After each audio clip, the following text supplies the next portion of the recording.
اعوذ باللہ من الشیطان الرجیم، بسم اللہ الرحمن الرحیم۔ Audio number 50۔ وہ خود اپنے ہی گھر میں مہمان بن کے آئے ہیں۔ نبی اکرم صلی اللہ علیہ وسلم اور زید بن حارثہ رضی اللہ عنہ نخلا سے اور آگے بڑھے مکہ کے سفر پر۔ زید رضی اللہ نے پوچھا، یا رسول اللہ، آپ مکہ کیسے جائیں گے جبکہ وہاں کے باشندوں نے یعنی کہ قریش نے آپ کو نکال دیا ہے؟ تو نبی اکرم صلی اللہ علیہ وسلم نے جواب دیا، زید، اللہ تعالیٰ نجات کی کوئی راہ ضرور بنائے گا، اور بے شک اللہ تعالیٰ اپنے دین کی مدد کرے گا اور اپنے نبی کو غالب کرے گا۔ ساتھ ہی ساتھ اسباب بھی سوچ رہے تھے، کیونکہ خطرہ تو تھا کہ جیسے ہی مکہ میں داخل ہوں گے لوگ پکڑ کر قتل کر دیں گے۔ تو آپ صلی اللہ علیہ وسلم نے یہ نہیں سوچا کہ ٹھیک ہے قتل کرتے ہیں تو کریں، میں اللہ کو پکاروں گا اور فوراً میری نجات ہو جائے گی۔ نہیں، آپ کو پتہ تھا کہ یہ اسباب کی دنیا ہے، تدابیر تو اختیار کرنی ہوں گی، ہاں توکل اللہ پر۔ اسلام ٹریگر ہیپی نہیں ہے، جان دینا اللہ کی راہ میں اعلیٰ ترین چیز ہے، اس میں تو کوئی شک نہیں، لیکن جذبات اور عقل کا بیلنس مطلوب ہے۔ ہم امت وسط ہیں، ہمیں ہر مقام پر بیلنس کرنا ہے۔ ابھی تو آپ صلی اللہ علیہ وسلم کو بہت کام کرنا تھا، تو آپ صلی اللہ علیہ وسلم نے یہ پلاننگ کی کہ وہ قتل نہ کر سکیں۔ اس وقت اس کا سولوشن کیا ہوتا تھا کہ اگر مکے کے کسی رہنے والے کی پناہ لے لی جائے تو وہ اپنی پناہ دے دیا کرتا تھا، یعنی اپنی پروٹیکشن کا وعدہ کر لیا کرتا تھا، اور پھر باقی مکے والے اس شخص کو پھر چھیڑ نہیں سکتے تھے۔ الائے یعنی حلیف بن جایا جاتا تھا کسی مکے والے کا۔ تو آپ صلی اللہ علیہ وسلم نے سوچا کسی کا حلیف بن جاتا ہوں، تو آپ صلی اللہ علیہ وسلم نے اخنس بن شریک کے نام پیغام بھیجا کہ وہ آپ کو پناہ دینے کے لیے تیار ہو جائے۔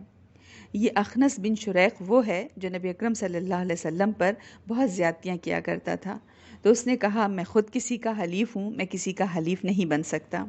پھر آپ صلی اللہ علیہ وسلم نے سہیل بن عمرو کے پاس پیغام بھیجا، اس نے بھی کہا کہ میں بھی پناہ نہیں دے سکتا۔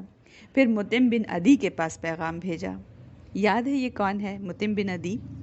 پچھلے آڈیو میں ہم نے سنا تھا کہ مطعم بن عدی نے خانہ کعبہ میں جو مسلمانوں کے خلاف صحیفہ لکھ کر لٹکایا گیا تھا اس کو پھاڑنے کا بیڑا اٹھایا تھا۔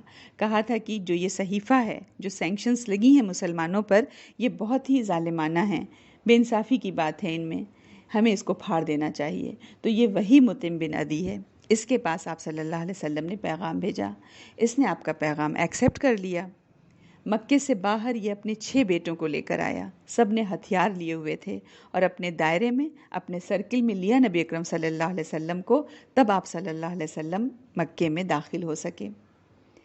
اب اس میں ہم وہ بیلنس دیکھیں جو ہمیں یہاں آپ صلی اللہ علیہ وسلم کی سیرت سے سکھایا جا رہا ہے کہ ہمیں اپنے دین کی بہتری کے لیے کفار کے علاوہ اگر کسی کی مدد نہیں مل سکتی تو لے لیں ہم کفار کی مدد۔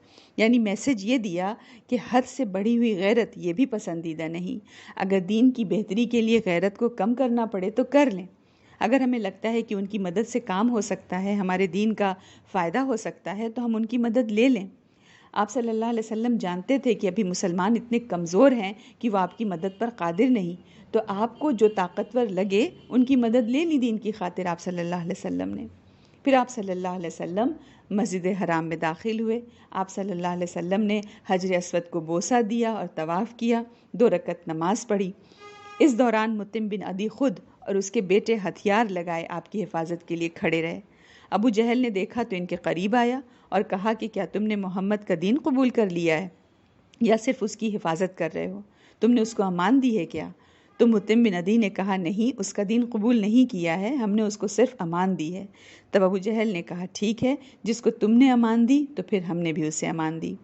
اور پھر اس کے بعد نبی اکرم صلی اللہ علیہ وسلم گھر چلے گئے۔